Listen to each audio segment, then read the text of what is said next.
Okay, today we are going to understand angle theorem. What does that mean, angle theorem? देखिए, दो triangles है जिनके के corresponding angles equal होंगे.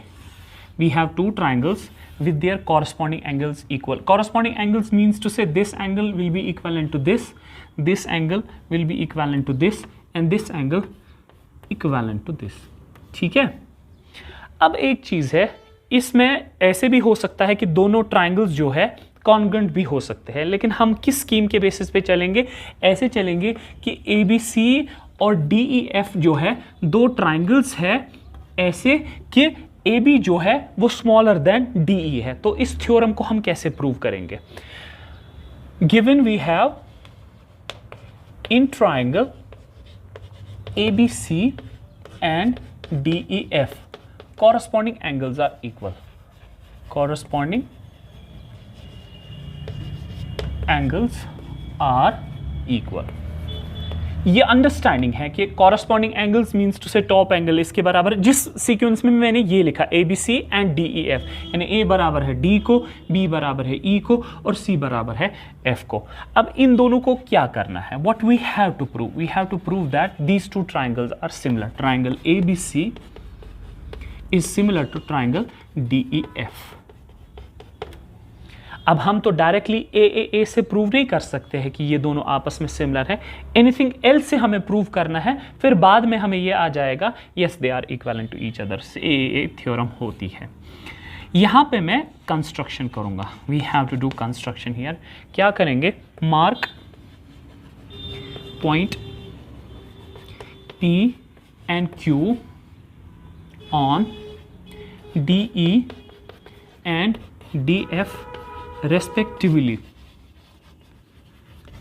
such that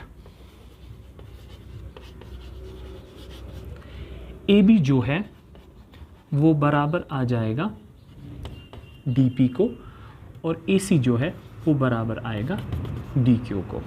AB is equal to DP and AC is equal to DQ. Okay, यहाँ तक clear है. हमने कंस्ट्रक्शन जो की उससे हमें ये प्रूव हो गया. उससे हमने ये किया कि इस ट्राइंगल और इस ट्राइंगल में AB बनाया बराबर DP के और AC बनाया बराबर DQ के. अभी प्रूफ करेंगे. प्रूफ में सबसे पहले मैं क्या करूँगा?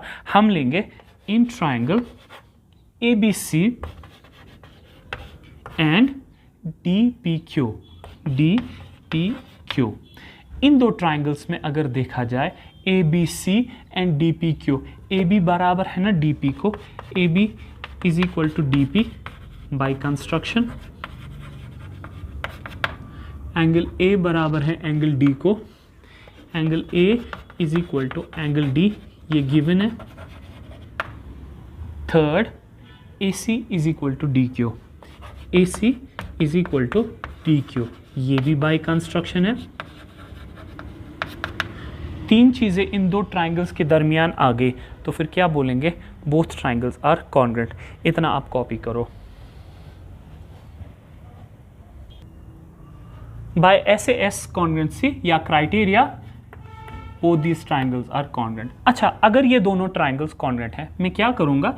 यहाँ पे बनाएंगे हम एंगल 1 और 2, इसको 3, इसको 4, इसको 5, इसको 6. कन्वीनियंस के लिए मैं ऐसे लिखूंगा. अच्छा, 1 बराबर है 3 को, therefore angle 1 is equal to angle 3 and angle 2 is equal to angle 4. कैसे? How this is equal to this, this is equal to this, क्योंकि दोनों ट्राइंगल्स कॉन्ग्रुएंट हैं आपस में. जब ट्राइंगल्स कॉन्ग्रुएंट होते हैं तो CP/CTC के बेसिस पे corresponding parts of congruent triangles आपस में इक्वल होते हैं. ये बराबर है इसको, ये बराबर इसको, बट हमें दिया है ना वहाँ से एंगल 1 जो है एंगल 5 के बराबर एंड एंगल 2 जो है एंगल 6 के बराबर है. ये हम वहाँ से दिया है ना कॉरस्पॉन्डिंग एंगल्स इक्वल है. 1 तो इसके बराबर है, इसका मतलब मैं यहाँ पे बोल सकता हूँ ना 1 बराबर है 5 को. 1 हमने प्रूव किया 3 को बराबर, तो 3 हो गया ना 5 के बराबर. और we can say angle 3 is equal to angle 5 and angle 4 is equal to angle 6। फिर से देखो मैं क्या बोल रहा हूं, 1 by given we have equivalent to 5, but by congruency we proved that angle 1 is equal to angle 3, 1 equal to 5, 1 equal to 3, it means 3 is equal to 5। जब ये दोनों आपस में इक्वल आएंगे, 9th क्लास में आपने पढ़ा हुआ है, जब ये दो एंगल्स आपस में इक्वल होते हैं, ये तो कॉरस्पॉन्डिंग एंगल प्रॉपर्टी है, but these are corresponding angles. अगर एक कॉरस्पॉन्डिंग एंगल्स है तो फिर मैं बोल सकता हूँ ना पी क्यू पैरेलल है ई एफ को, P Q is parallel to E F. ये हमें फ़ायदा देने वाली है, ये चीज़ हमें फ़ायदा देगा। यहाँ तक आपको समझ आ गया कि कॉन्वेंसी की वजह से हमने प्रूव किया कि पी क्यू पैरेलल है ई एफ को। Copy this much. यहाँ पे ये पैरेलल आ गया, इसको बीपीटी के बेसिस पे हम बोल सकते हैं ना, इन triangle D E F already prove किया पी क्यू पैरेलल है ई एफ को। अगर पी क्यू पैरेलल है ई एफ को तो फिर मैं बोल सकता हूँ D P by D E. Cautiously देखना, D P by D E is equal to D Q by D F, D Q by D F. Okay, BPT है ना, by basic proportionality theorem. Basic proportionality theorem से हम बोलेंगे this much by whole is equal to this much by whole. ठीक, but अगर starting में आपको याद होगा हमने डीपी रखा है बराबर डी ए बी को, कैसे, by construction, and D Q बराबर रखा है ए सी को, but D P is equal to A B and D Q is equal to A C. तो फिर ये हम चेंज कर सकते हैं, इंस्टेड ऑफ डी पी मैं लिखूंगा A B upon D E, तो वही आएगा is equal to D Q के बदले A C by D F. See the magic, हमने ये प्रूव किया this by this is equal to this by this. Okay, copy this much. तो अगर इन दो ट्राइंगल्स में हमने this by this equal to this by this किया, तो मैं ले सकता हूं ना इन triangle A B C and D E F, A B by D E. मैंने डायग्राम फिर से स्टार्टिंग से बनाई, A C by D F, A C by D F, कैसे, ऑलरेडी प्रूव्ड,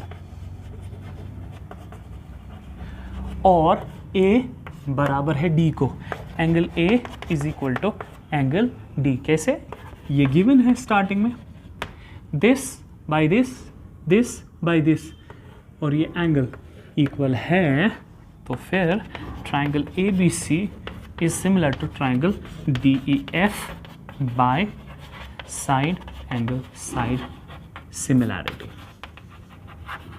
प्रूव क्या करना था? प्रूव हमें करना था कि ये सिमिलर है आपस में, लेकिन किससे?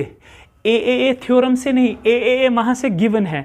हमें ये ऑथेंटिक बनाना था कि जब दो ट्राइंगल्स में कॉरस्पॉन्डिंग एंगल्स इक्वल होते हैं तब वो आपस में सिमिलर होते हैं। But I haven't proved by a theorem, by something else. अब हमारे पास इस चीज़ की लिबर्टी है कि हम बोलेंगे दो ट्राइंगल्स में जब कॉरस्पॉन्डिंग एंगल्स इक्वल होते हैं वो आपस में सिमिलर होते हैं।